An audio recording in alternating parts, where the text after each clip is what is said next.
Hi, I'm Dr. David Dobson. Welcome to Conversations.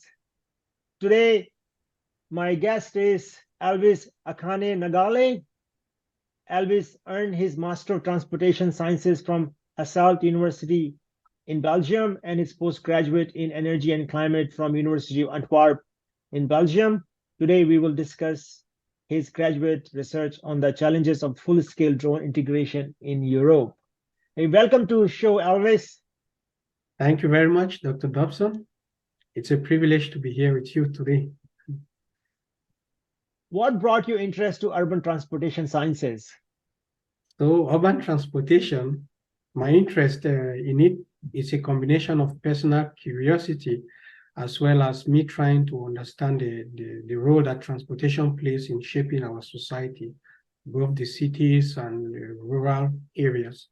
So I decided after my undergraduate degree, in which I studied the interaction between transportation and land use and how they help to shape communities, how we move from one place to another with goods, for transporting ourselves. And so I decided to see what role does transportation actually play in the society. And so that brought me to study the Masters in Transportation Sciences at Hasselt University in Belgium.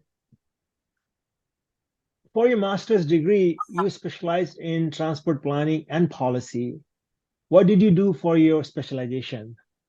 Yeah, so the Masters of Transportation Planning has two specializations. We have traffic safety and transport policy and planning. So I specialized in transport policy and planning.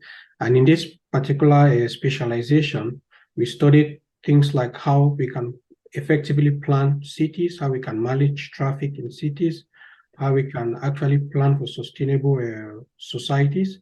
Yeah. So in this track, in this specialization track also, I did an internship at the Mobilized Research Group in Brussels.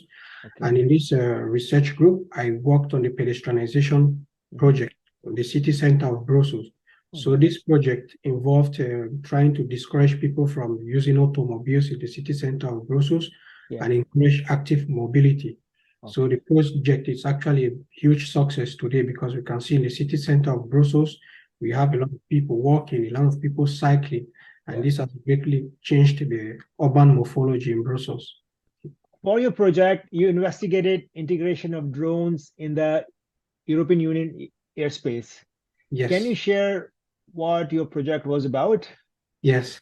So in this particular project, I tried to study, since urban air mobility has greatly been a topic of discussion in recent times. So drones has been one of the crucial topics, how to integrate drones in the European airspace. And through this, since the current air traffic management cannot effectively manage drones, which is manned aviation as well as manned aviation itself, so the European Union brought out the U-Space concept, which is a concept that is aimed at trying to effectively manage drone traffic as well as conventional aviation. So most of the research that has been done in the literature mainly focused on public acceptance of drones, as well as some simulation studies of various use cases that had been carried out before. So I tried to investigate it further by actively engaging drone manufacturers, service providers, regulators, so that we can actually see what are the challenges that they currently face. How can these drones be effectively integrated in the European use space without us having some kind complexities like collisions and the rest. So that was the focus of my research. Okay. Since you're talking about challenges, so what are some of the challenges you identified in the integration of drones in EU airspace? So actually, my research identified several challenges for the integration of drones in the European airspace. One of the challenges itself was the regulation itself. So this regulation, according to the stakeholders that I interviewed, it has a lot of complexities. And so it requires constant updates as technological advancement goes on. The regulation needs to be also amended so that it can meet with these current transformations that are ongoing. Also, the next barrier that I also found out was the bureaucratic process in terms of approval. So this particular aspect, a lot of national aviation safety authorities, they have a lot of applications for people who want to fly, and these people want to fly in complex environments.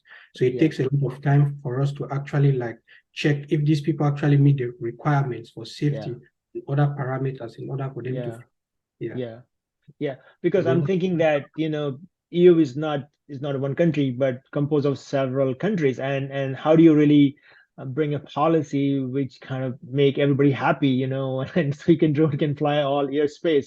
So Exactly. I think it's definitely a huge challenge to how to really manage and regulate this this airspace. Exactly. And different member states also have different interpretations. And before Yeah, the space yeah, regulations, they yeah, already have their different systems of yeah, managing their airspace. So yeah, it's kind of yeah, complex. yeah. So what was some of the application of these drones in the airspace? Like, how do you see these drones are used in airspace, like for logistic reasons or some businesses purposes? Perhaps you can talk about it. Yeah, so there are different use cases for these drones in the Yeah, US space. In terms of urban air mobility, yeah, for example, you can see drones yeah, are being used for traffic enforcement because yeah, they add an additional layer of detail that yeah, can provide policymakers yeah, with information yeah, for effectively managing congestion in cities. yeah. Also, we see companies like UPS and On uh, delivering parcels. DHL, we are doing last mile delivery with drones. Also for Okay. emergency response in areas that are Yeah, not accessible by conventional yeah, transport. So these yeah, drones are being used to deliver like crucial supplies like medical equipment to these yeah, areas. So yeah, there are a lot of use cases for these drones and they yeah, have a lot of potential. yeah. Is there, like, in aviation, there's like traffic control to manage, the airspace, the planes fly safely? Is there any something like this for these drones Yes, in Europe? that's the core concept of the use space regulation, Okay, because the use space is to actually manage drone traffic. okay, So it's going to be a system whereby before you okay, fly, you submit your okay. flight information Request. ahead of Okay, time so that they okay, can be effectively okay, managed. okay. So if any drone which is not supposed to be in airspace, probably what will happen to that drone? Probably it Exactly, or down. especially in the certified category, Yeah, and yeah, because yeah, the open category, you don't need any yeah, authorization because it's yeah, visual line of sight. You can actually see yourself yeah, in your drone because it's within the yeah, range of. yeah. But what about a lot of people also have a hobby to fly drone? I have seen kids and adults and people just flying drone out of hobby. Like, what Yes. about those people who are who fly drone as part of their hobby or just for fun? Yeah, so these people that fly drones for fun, actually, they don't need any authorization to fly. Okay, They fly their okay, drones visual line of sight. They can actually see okay, their drone.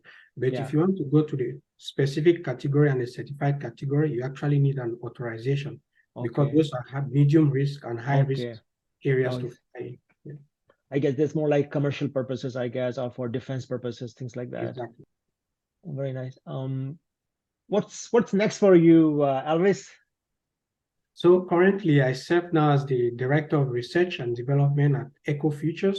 Okay, So here we carry out the groundbreaking research in okay, human-environment interaction, okay, transportation. So I okay, continue carrying out research, attending conferences also to share my knowledge and also o- learn from experts in the field so that okay, I can grow my professional career. okay.